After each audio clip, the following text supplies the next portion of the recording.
Most breaches are caused by exploiting oversights in basic cybersecurity fundamentals, but complex hybrid multi-cloud infrastructures make cybersecurity hygiene challenging. Red Seal can help. It shows you what's on your network, how it's connected, and the associated risk across public cloud, private cloud, and physical environments. With Red Seal, you'll get control of your cybersecurity fundamentals so you can protect your organization from the inevitable attack vectors and reduce your cyber risk. For more information, visit securityweekly.com/Red Seal. Welcome back to Business Security Weekly. I am your host, Matt Alderman, joined by Paul Asadorian and Jason Albuquerque. We are looking for high-quality guest suggestions for all of our podcasts to fill out our Q3 recording schedule. Submit your suggestions for guests by visiting securityweekly.com/guests. Yes, it's that simple. Submit the form. We review them monthly, which is next week for Paul and I, and we'll reach out once we have reviewed them. Also, learn how hidden vulnerabilities lead to application compromise in our next webcast with Sneak. Our second June webcast will be with Google Cloud, teaching you how to prevent account takeover attacks.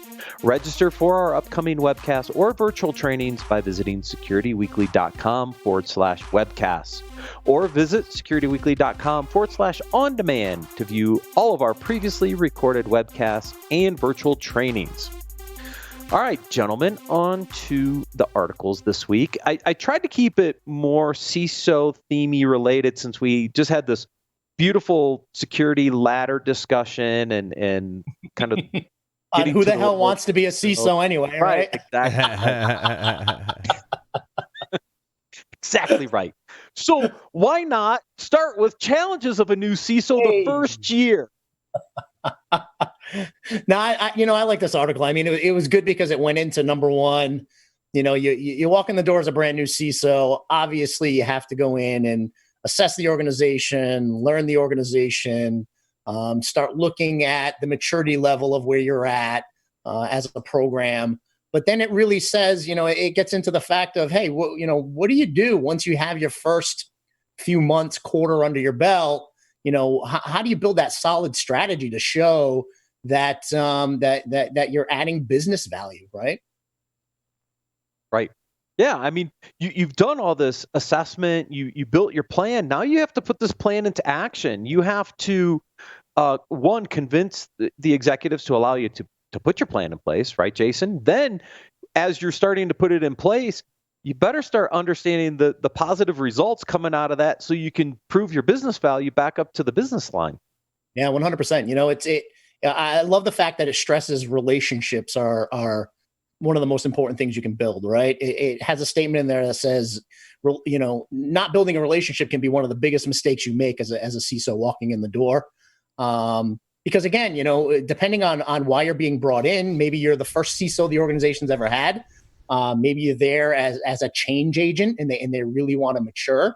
But change is difficult, right? And out of the gate, other executives can see the security team as a roadblock versus a business enabler, right? But, it's your job as a leader of that organization to start building those strong relationships, show your peers and the executives within your organization that you're there to be a business enabler.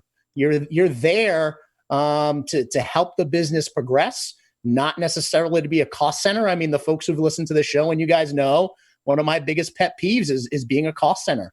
I hate it, right? So my job out of the gate was, how do I align to make the most positive impact for our business objectives as an organization as possible? Right. Yeah, and as we think about the situation we're in now, you also have this changing business landscape. If you haven't built those relationships with the executives and you're going through something like the scenario we're going through now, where you've shifted a bunch of people remote, we're not quite sure what this is going to look like on the other side. How do you adjust if you haven't built those relationships with the executives to figure out how you need to tweak the security program going forward? Right. Yeah. It makes life a lot more difficult, right? If you don't have those level of relationships, that you start to run the risk of making decisions in a silo, and you don't ever want to do that. That's where, that historic roadblock mentality comes from within the organization, where, security is just there to throw roadblocks in the middle of our ability to progress. You don't want to be that. You want to be the organization that's taking feedback from all the lines of business, getting buy-in from all the lines of business. So that way you're making decisions holistically as a team. And being a business enabler is super difficult, right? And I've seen two different, like ends of the spectrum, right? Like on one end, you could just like say yes to everything, and that's enabling the business, right? But you're not applying any security there, but you're going to win a lot of great relationships pretty easily, right? Because, oh yeah, you want to just go be in the cloud, then go be in the cloud. If you're not putting security policies, practices, and procedures in place for that, and regulations and regular monitoring, that could be bad. But you could enable the business by just letting that stuff happen, right? That's kind of dangerous.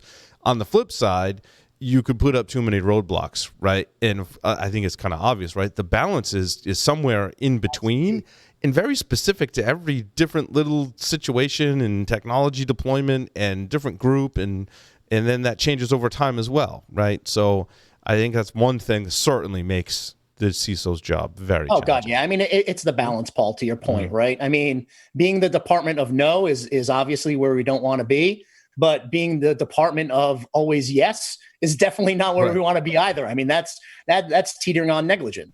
I mean, you're there for a reason. You're there because of your expertise, but at the end of the day, you're not just there as a bobblehead to say yes to everything. Right. And that kind of ties in a little bit to the second article, which is building that security culture, right? To Paul, partially to your point, right? Mm-hmm. If I have a good security culture with my executives, then I'm not going to just necessarily be that yes man to, kind of enable the business and let them go off. If you've built a good security culture, then when there is a concern around security or security controls or aspects, now you can have a frank conversation, still continue to work closely with the business, but you can still bring up the security components because the culture is already there. Yeah, and I think it was Tyler and maybe others, Larry and Joff too, that, when those guys are doing pen testing full time, right? And when you kind of push them on, so like what's in organizations that are really truly secure, and it's not they're saying yes or no, right? It's if they do have a technology, number one, they've built a culture, so their other teams are very aware of that security culture and security controls and visibility, right? And the other thing is they know that bad things are going to happen, and they've designed systems and processes to detect it very quickly, right? That lets them operate the business, go explore new things, and with those two things as fundamentals, those are the qualities of really, truly great organizations with, security aspects. Yeah, I would add on top of that an organization that is very risk aware. Yes. Because you may make business decisions as an executive team when there's some inherent risk in that decision, but as an executive team, you're deciding how you want to handle that risk, right? So knowing where those risks are, knowing where those risks lie, and being able to make intelligent decisions on how you mitigate them and or at least reduce that level of risk profile is a huge bonus, and honestly allows you to be more effective across the organization when it's a team effort. Because we hear it all the time, right? Security is a shared responsibility. Well, it's shared across all executives as well. It's not just staff, right? It's a shared responsibility across all of our business units. Yeah, and in the last section in this culture article talks about openness, not fear. If you're having an open risk discussion, you're not having a fear discussion, Jason. You're actively talking about how to mitigate risk. 100%, right? And that's from the top to the bottom that you want to have that openness type environment and culture, because at the end of the day, we don't want to be in a scenario where people are afraid to raise their hand when they see something, right? So for me, it's see something, say it all the time. And it's a beautiful thing when you have, someone in accounts payable raising their hand because all of a sudden they're seeing, a phishing campaign or something going on. And, a couple of their team members have seen it as well. And now they're saying, oh my God, we're getting a phishing attack, right? And raising their hands and admitting that they clicked on the link, but they didn't put their credentials in there. A lot of times if somebody clicks on a link, and back in the day, they'd be afraid to tell anybody. That's not what we want. We want it to be open, right? I think an extension of that, Jason, that I don't know if I've necessarily verbalized, right? It's been kind of in the back of my head. I think looking and having your people in your organization understand threats and looking at attacks and raising the red flag is important.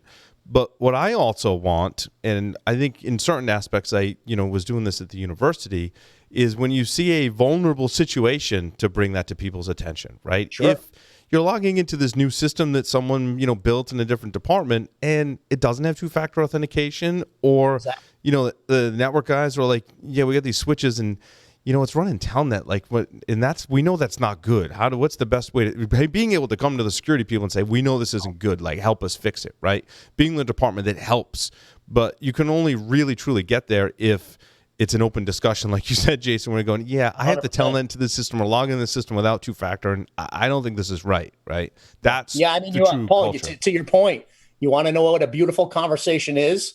A beautiful conversation is, hey, the marketing team is looking at this new application that they're ready to send a purchase order to the company about, and I don't think they brought it in front of the security team Yes. That's a beautiful conversation right there, because now it's, hey, I'm seeing something going on that our security team's not involved in, and they have to be involved in this. Let's get them involved before we sign a purchase order. Mm-hmm. That's great. Yes, that is true openness in the conversation. Mm-hmm. I did pull out this next article. Ativo and MIT Sloan did a research report here on some of the top CISO priorities. I think these all make sense, Jason. I mean, if you think about where we are, credential theft, protecting cloud, Active Directory, et cetera, in this remote world makes a ton of sense.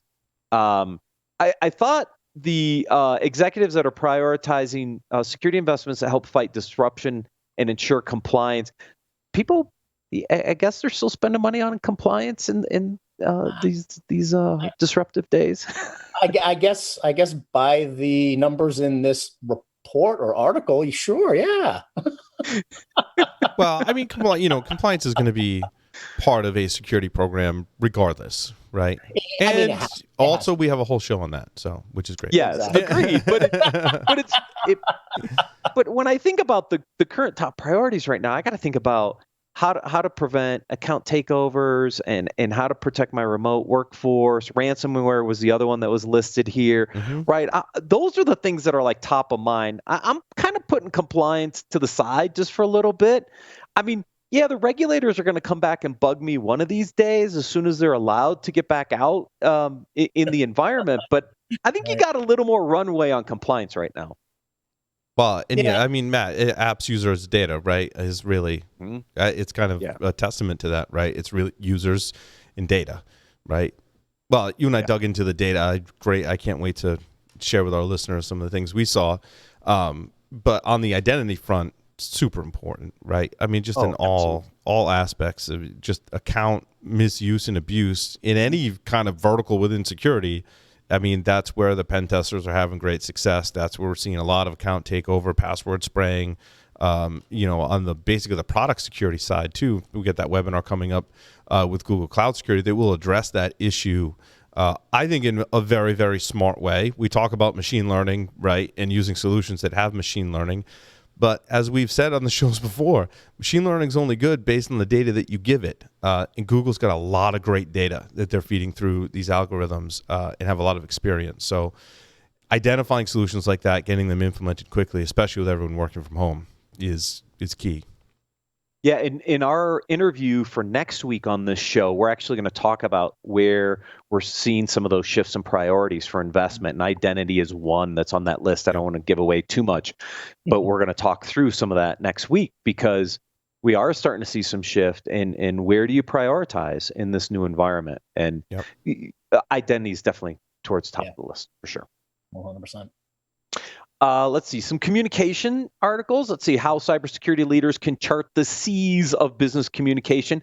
This is all in the boating kind of sea theme. Right.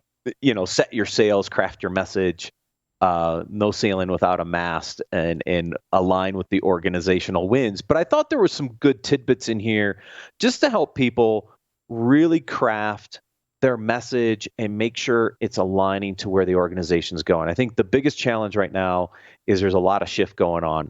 And we talked about this a little bit in that first article, is you got to build those executive relationships because as the winds change, how is your overall message around security going to change? And then how do you deliver that effectively out to the organization? Yeah, 100%. And I mean, building those relationships is very dependent on the way you communicate and how you communicate and who you're communicating with, right? So, I love the fact that this article goes really deep into strategies around communication.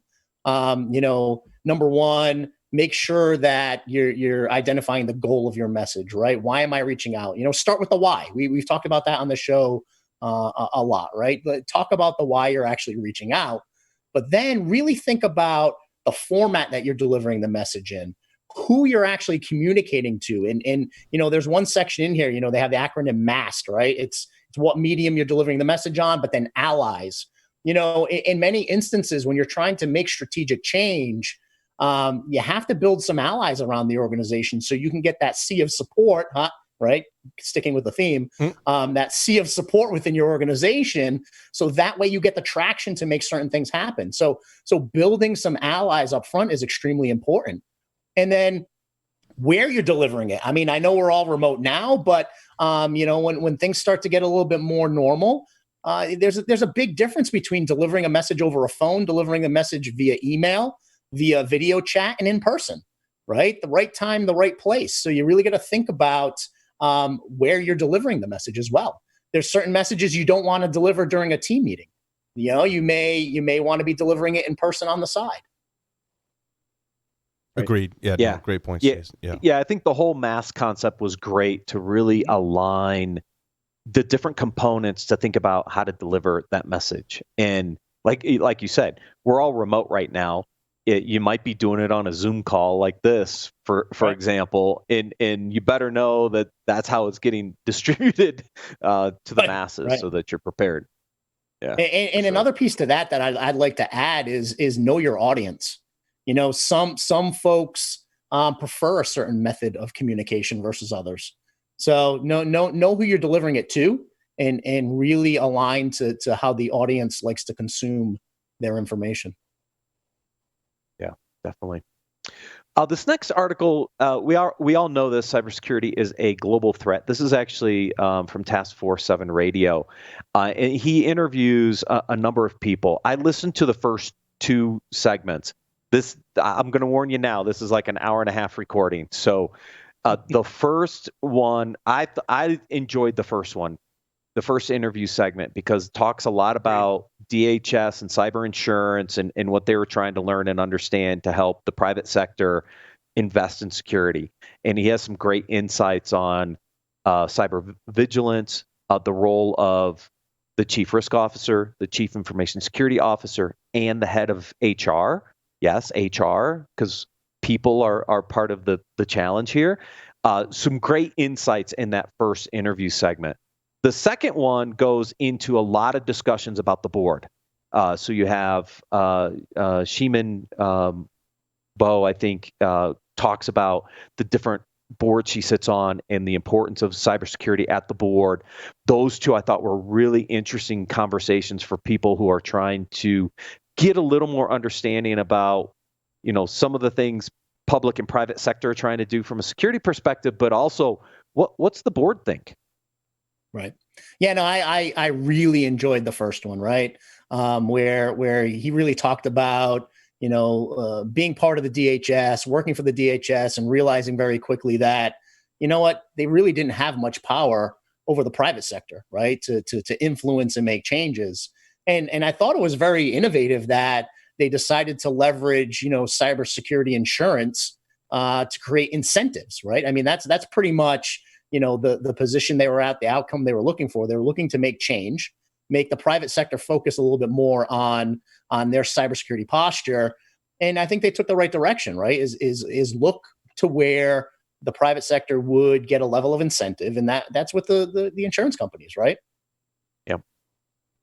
Absolutely.